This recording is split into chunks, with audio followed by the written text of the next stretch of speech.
한국 도시 경쟁력 중동 동남아의 밀릴 위기, 용산이 판 바꿀 승부수. 자, 매일경제 기사고요. 다른 신문에는 전부 다 이제 집값에 대한 얘기밖에 거의 없는데, 자, 이 기사의 요점은 이겁니다. 자, 한국이 현재 가지고 있는 IT와 접목된 도시개발 노하우를 가지고 전 세계에 이걸 수출을 하는 도시개발 강국이 되어야 한다. 그걸 위해서 또 사실 지금 흐지부지된 이 서울의 최고 요지인 용산국제업무지구와 그리고 세종과 부산시를 필두로 스마트시티 개발에 박차를 가해서 한국의 도시 경쟁력을 끌어올리고 세계적 메가시티 트렌드의 기선을 잡아야 한다, 이런 내용입니다. 자, 기사에서 중요한 부분을 발췌해서 보시면 이 스마트시티 개발에 있어서 지금 한국의 일반적인 신도시 건설 과정을 답습하고 있는지 고민해 봐야 한다. 기존 정부에서 50조 원을 투입했던 도시재생 뉴딜 사업도 성과를 내지 못하고 벽화만 그리다 끝났다는 비판에 직면한 상황이다. 한국이 빨리 도시개발에 대한 새로운 비전을 세우고 메가시티 경쟁에 합류해야 한다는 주장이 나오는 이유다. 전문가들은 그동안 멈춰있던 용산 개발 시계를 다시 움직여 수년간 정책에 놓여있던 서울의 도시 경쟁력을 끌어올리고 세종, 부산 등 지역 거점을 육성해 지방 쇠퇴 현상을 막아야 한다. 자, 전체 기사 중에 이 부분이 가장 중요한 부분이라고 생각이 들었고, 자, 사실 최근에 이 대통령 집무실 이전과 함께 용산이 조명을 받긴 했습니다.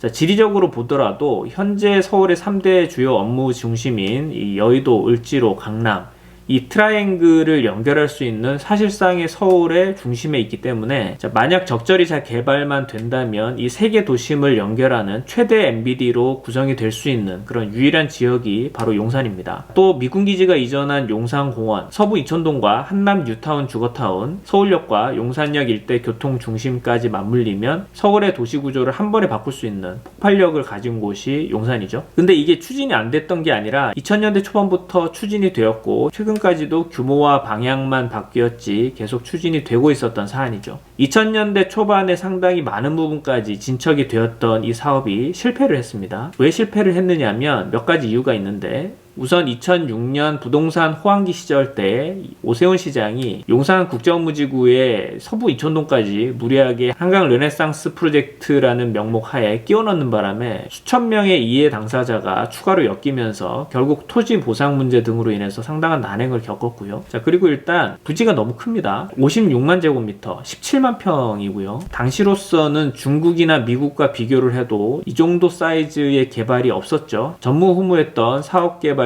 면적, 전 세계적으로도 한 번도 경험하지 못했던 그런 면적이고요. 일본의 로pongi 힐스가 33,000평입니다. 자, 미국의 뉴욕 배터리파크 시티가 있죠. 자, 용산보다 적은 11.1만 평에 불과합니다. 1960년대부터 개발을 했는데 현재까지도 나대지로 남아있는 곳이 아직까지 있을 정도로, 자, 이런 대규모 개발은 상당히 어렵다. 너무 큰 욕심을 부렸던 것이 화근이었죠. 자, 어쨌든 이런 문제들이 있었는데 그때 개발 당사자가 오세훈 시장이었는데 공교롭게도 지금 무려 사선이 되면서 다시 이 일을 진두지휘하고 있는, 확률적으로 상당히 어려운 그런 기회를 다시 잡게 됐습니다. 최근 2022년 상반기에 이 오세훈 시장의 브리핑을 보면 지난 2010년대의 실패를 거울 삼아 개선하고자 하는 부분들이 이 토지 면적을 줄이고 사업을 한 번에 진행하는 것이 아니라, 자, 몇 단계에 나누어서 시행하면서 이 리스크를 줄이고, 자, 또 시간을 끌지 않기 위해서 별도의 설계 공모를 하지 않고 기존 2010년대의 마스터 플랜을 가급적 재사용하겠다라는 뜻을 밝힌 적이 있습니다. 자, 지난 2022년 7월 최종 발표된 이 마스터 플랜 상에 보면 자, 대지 면적이 14만 8천 평으로 지난 2010년대에 비해서는 약 2.2만 평가량 줄어들었습니다. 자, 현재 계획상으로는 용적률 최대 1700%로 상향, 전체 규모 중에 주거 비율 30%, 자, 나머지는 업무시설과 상업시설의 복합개발로 진행이 될 예정이다, 이렇게 말하고 있고, 자, 근데 이제 이게 성공을 하려면 상당히 중요한 것이 컨텐츠입니다. 자, 우선은 용산하면 딱 떠오르는 그런 문화 컨텐츠가 하나 있어야 하고, 그게 음악당이 됐든 공연시설이 됐든 미술관이 됐든 아니면 테마파크가 됐든 아니면 롯데타워처럼 서울을 대표하는 최고 높이의 랜드마크 타워가 됐든, 자, 대규모로 사람들이 유입될 수 있는 그런 문화시설 컨텐츠가 필요하고, 자, 그 다음이 이제 교통인프라, 유동인구를 뒷받침해 줄 수 있는